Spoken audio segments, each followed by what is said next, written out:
Ste, eh? Listen, kids, Inikinis.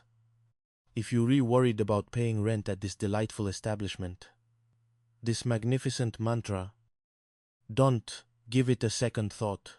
Just pack your bags and get out. The bills await, Unding in Ted.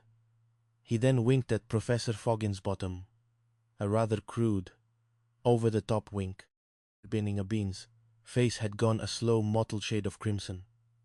Good heavens. Mott, know who that is. Not.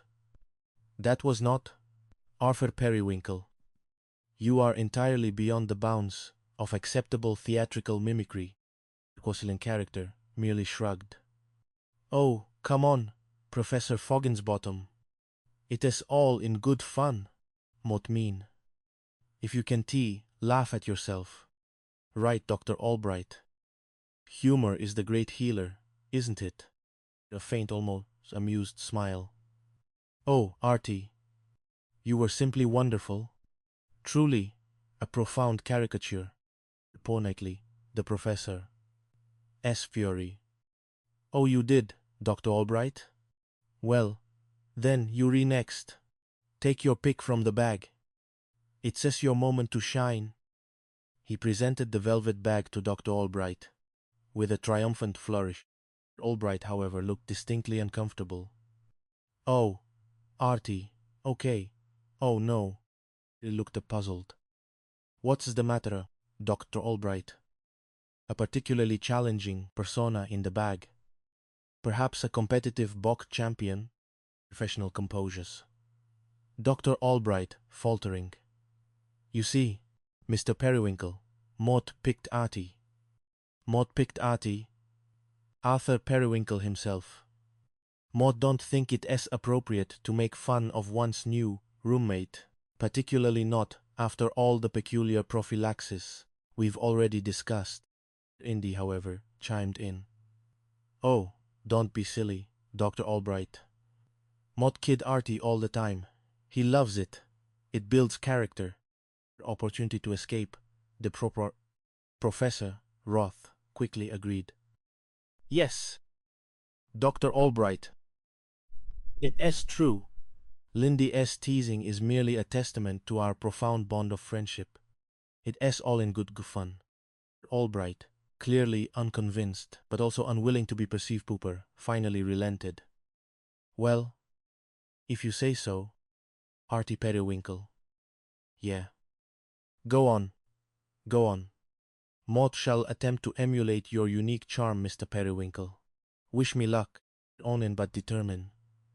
Nod. She exited the parlor. Albright Reber intently beat. Shuffling awkwardly, holding a phantom finger in obvious discomfort, and limping with an exaggerated gait, can traumatize. Ooh, ooh, ooh, ooh, sound, then burst out, her voice a precise, if rather chilling, imitation of Artie's frantic whine. Doctor! He only has a fractured skull, Mott have a scratch. Oh, Quiden, we did that needle. Mott show up. Oh, no, oh, hey, oh, it's so drafty in here. Mommy, oscilles, he oscillate. She then falls slightly, loaf a perfect, if utterly humiliating, recreation of Artie's hospital antics. One, if he wised. The entire room dissolved into howls of laughter. Even Professor Fogginsbottom, still fuming from Artie, said, earlier insult, could not suppress a booming laugh. Artie merely stood there, his jaw on the floor, utterly, spectacularly mortified. Ospit, Die, Reggie, barely able to speak through his laughter, wheezed. Hey, she's got you down to a T, Artie. What's the matter, old boy? Did she hurt your itty-bitty butt, the delicate theatrical persona that you are? All is sul Grinsleus. Now, Reggie, now that is quite enough. Lindy, however, could not contain herself. Right. Okay, have your attention. Please. Motluklung take over now. Professor Fogginsbottom. You tried your best, old boy. But Dr. Albright has clearly won this round. Offer youth. Banimalid. Defeated. Dead, but amused. Kubamatized. Nice try, Mr. Periwinkle. It appears you have met your match. Okay. All right, everybody. The moment you've finally been waiting for is here.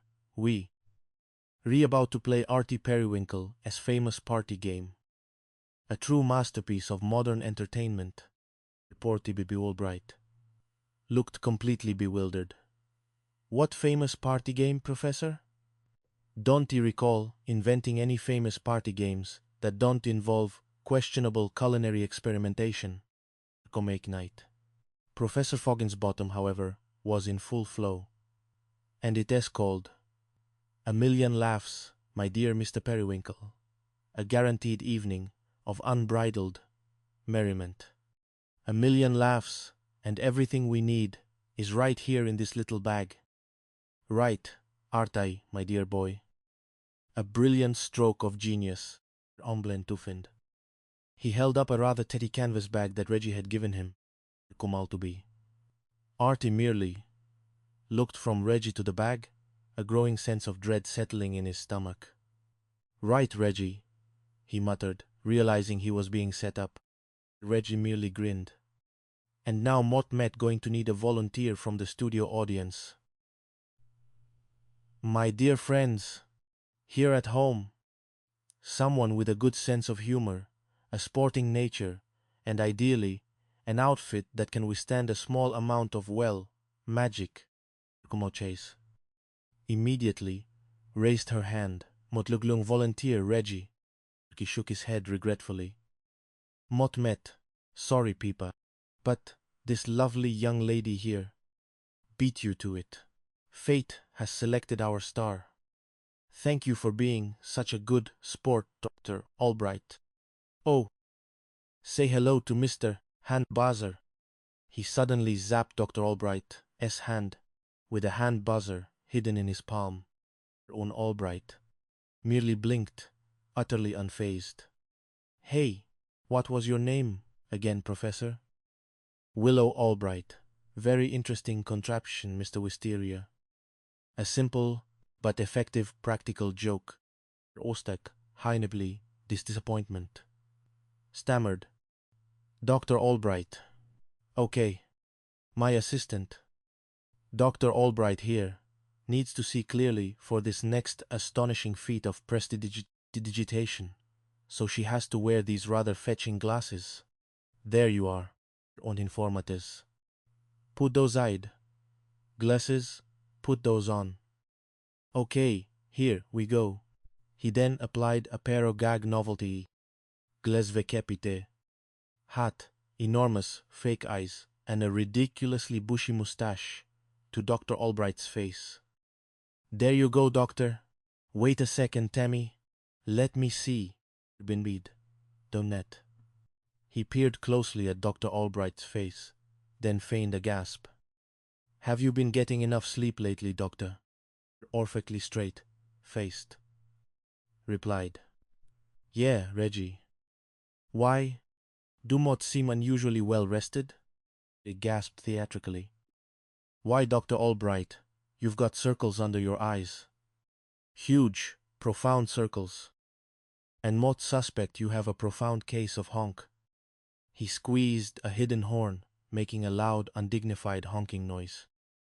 Talk to me, Dr. Albright. Hello. What seems to be the trouble? Omega, plastic, microphone, into her face. Albright merely blinked. Reggie. Mott failed to see the humor in such a rudimentary display of physical comedy. On it. Artie was oscillating. Hold it, worried. This was escalating. Hold it, Reggie. This. Why, what do you want me to do? Recall this was not part of the plan. The spray bottle. That was not discussed. Pencil. Well, Artie Pooh. We want to capture this moment for posterity, don't we? Absolutely right. Dr. Albright. Would you please smile pretty for the camera?